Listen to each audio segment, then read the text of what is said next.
अस्सलाम वालेकुम दोस्तों, उम्मीद है आप सब खैरियत से होंगे। जैसा कि आपको पता है कि जिन दोस्तों के हुरूब हुए हैं या जिन दोस्तों के इकामे ख़त्म थे या जो दोस्त हज पर उनके बस में लगे थे, वो दोस्त अगर खैर हज वालों का टाइम तो उसमें वो अलग था उनके, क्योंकि उनका टाइमिंग ज़्यादा होता था।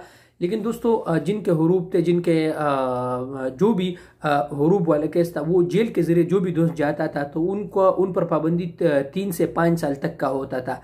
लेकिन दोस्तों अभी मुझसे बहुत से दोस्तों ने मैसेज किया कि यार उमेर भाई, ये अभी जो दोस्त जेल पे जाते तो क्या वो वापस आ सकता है? मैं तो ये जब हम जो आज़ाद से पूछते तो वो कहते हैं कि 3 से 5 साल तक नहीं आते। लेकिन अभी चूंकि उन दोस्तों के जहनों में ये शक किस वजह से हुआ है, ये जो किसी ने जो आज़ाद से सवाल किया है, ये आप स्क्रीन पर आपको नज़र आ रहा है कि मेरा फैमिली था और उनको मैंने तरहील के ज़रिए भेज दिया था।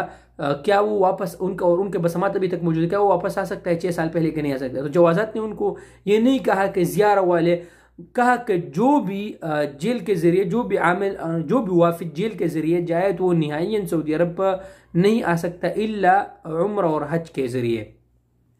तो अभी उन इस ट्वीट की वजह से दोस्तों के जहनों में शक है। लेकिन अब दोस्तों मैं आपको ये बताता चलूं कि जिन दोस्तों के सिर्फ बलाग है, उन्होंने कोई झगड़ा भी नहीं किया है, सिर्फ मुतग़िब अनिल अमल थे और वो गए हैं, तो वो इन वीज़ों के लिए अप्लाई कर सकते हैं। वहाँ अगर सिस्टम में कुछ हुआ तो आपके जो वीज़े हैं वो वहाँ से ही अल्लाह न कर रिजेक्ट हो सकते हैं।